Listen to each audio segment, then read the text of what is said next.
Subscribe to my channel Report Stock. Welcome to the Deep Dive. Today, we're taking a close look at the financial movements of a major global player in mining, Barrick Mining Corporation. And our source is their own press release, right? Yeah. From Q2 2025. Exactly. Their latest performance update. We're going to unpack some key terms. You often hear things like, dividends, share buybacks. See what they actually mean for a company like Barrick. And for shareholders, ultimately. We'll also get into who Barrick is, sort of at its core. And here's where it gets really interesting.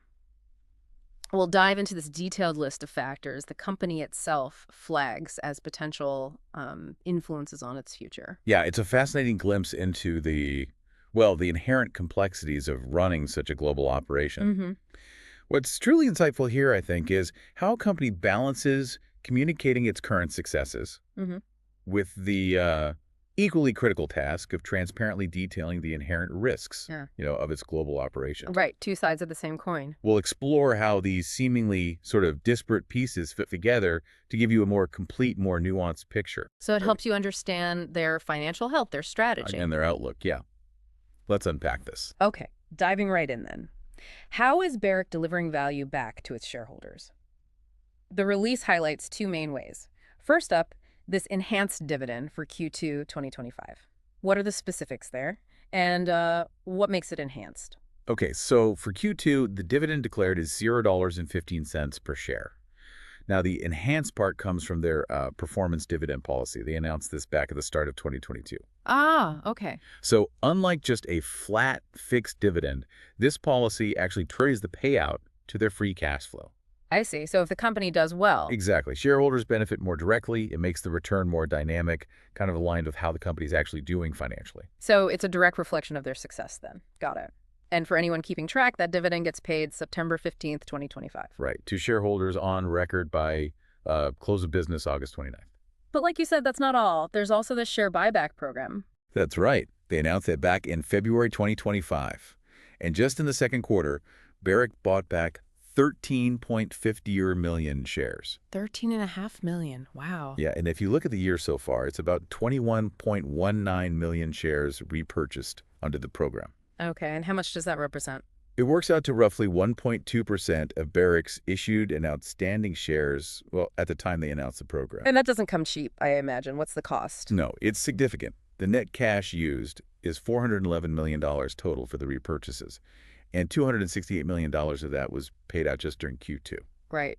Their CFO, Graham Shuttleworth, is quoted connecting these two things, the dividend and the buyback. What's his take? Well, he says, and I'm quoting here, the combination of the performance dividend policy and share buyback program allows to provide significant benefits to our shareholders. Mm-hmm. And he emphasizes that along with, solid operating performance, strong cash flows, and strategic initiatives, Barrick keeps providing meaningful returns while maintaining a robust balance sheet. Which raises a good point, doesn't it? I mean, what is the strategic thinking behind doing both dividends and buybacks?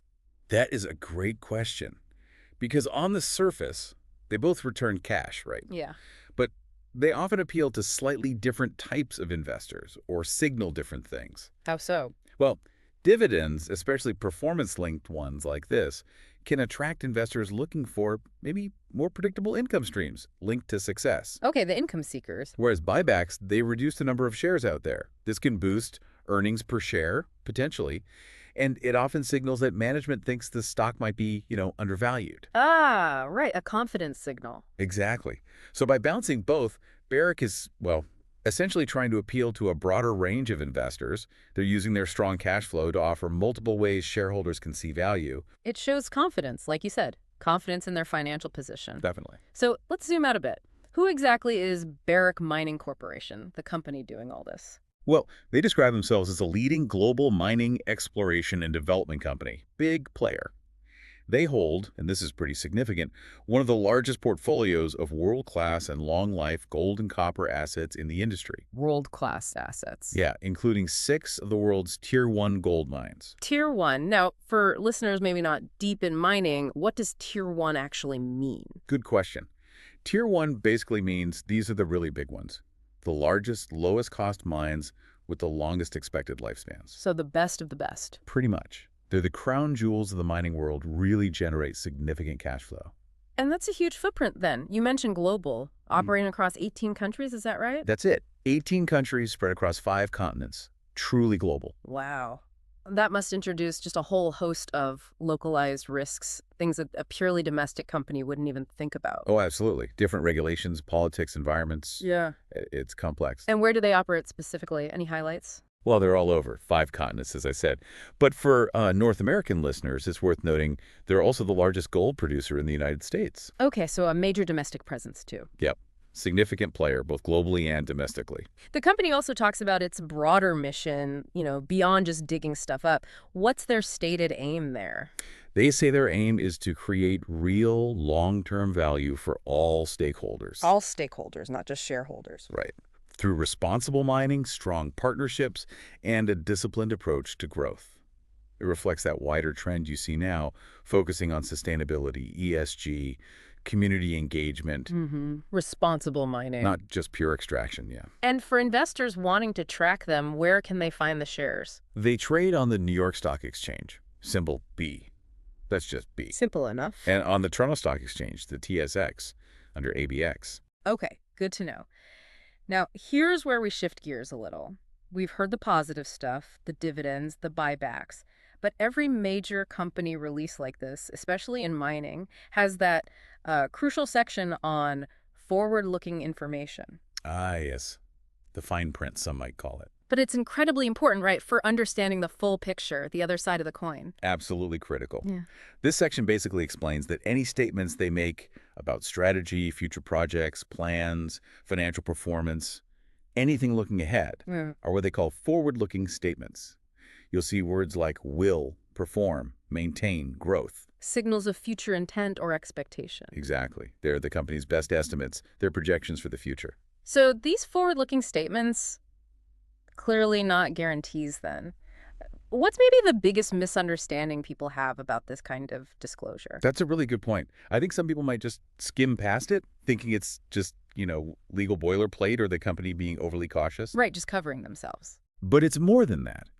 It's mandated transparency, really. The company states very clearly these projections are necessarily based upon a number of estimates and assumptions. Okay. And crucially, they are inherently subject to significant business, economic, and competitive uncertainties and contingencies. What's fascinating, I find, is just the sheer breadth of factors they list that could cause things to turn out differently. Yeah, the list is long.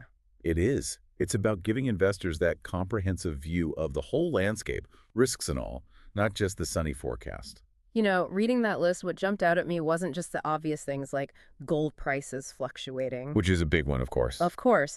But things like acts of war, terrorism, sabotage. I mean, it's a stark reminder that running a global mining operation involves way more than just geology and finance, isn't it? Absolutely. The geopolitical risk is huge and often totally unpredictable. They specifically mention things like changes in national or local government laws, taxes, regulations. Or even worse. Or even the threat of expropriation, the government taking the property, or nationalization. These are real risks in some parts of the world where they operate. It means Barrick is constantly navigating this really complex, shifting global chessboard. You got it. And then you layer on the market volatility. You mentioned commodity prices, gold, copper, obviously. But they also highlight fluctuations in things they use, like silver, diesel fuel, natural gas, electricity. Yeah, their input costs. That must make managing expenses incredibly difficult. It does. And beyond just market prices for inputs and outputs, there's the inherent risk in mining itself, right? Oh, yeah. The whole business is speculative in a way. Mineral exploration and development. You don't always find what you hope, or as much as you hope. Or the quality isn't there. Exactly. They mentioned diminishing quantities or grades of reserves as a physical risk. You can have the best tech, but if the geology doesn't cooperate, It makes it tough. it's a fundamental challenge. And then there are the huge external factors beyond their direct operations. They mention global liquidity, credit availability, changes in U.S. trade, or tariff policies. Inflation, too, that's a big one currently. Yeah. It paints this picture of a company constantly having to adapt to this unpredictable global economic weather system. It's far beyond just digging minerals out of the ground. Indeed. And the list goes on, really. Risks from illegal or artisanal mining. Which can be a real headache in some regions, I imagine. Security issues, community issues. Definitely. and just general legal proceedings, which any big company faces. And one very contemporary concern they list. Climate change. Yep. Increased costs and physical risks, things like extreme weather, water shortages, all linked to climate change. It's a factor no major resource company can ignore now. It's almost like reading that list, they're writing the script for a potential disaster movie just to be fully transparent.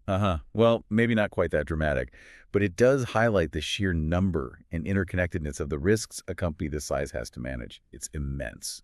And one final point on this section. Yeah, it's worth noting, Barrick explicitly states they don't have any intention or obligation to update these forward-looking statements later on, unless the law requires it. Okay. And they point readers to their big annual filings, like the SEC Form 40F, for even more detailed discussion of all these risk factors. So the message is clear. This is a summary, but if you're investing, do your homework, read the full document. Exactly. Caveat emptor, essentially. Okay.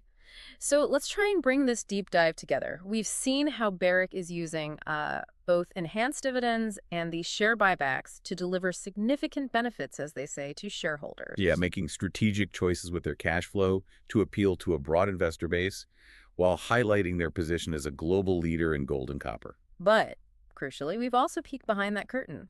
We looked at that extensive list of forward-looking uncertainties and risks that a company of this scale just has to deal with. It's a powerful reminder, isn't it?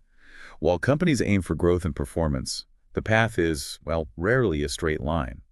It involves navigating this incredibly complex web of global, economic, political, and even environmental risks. So for you, the listener, understanding these different parts of how a company communicates the positive announcements alongside the detailed risks, it's really key, I think. It helps you develop a truly informed perspective, a critical one. It's not just about what they say they're doing, but also what they admit they're up against. So think about all these moving parts, all these global uncertainties we've discussed. Here's something for you to consider.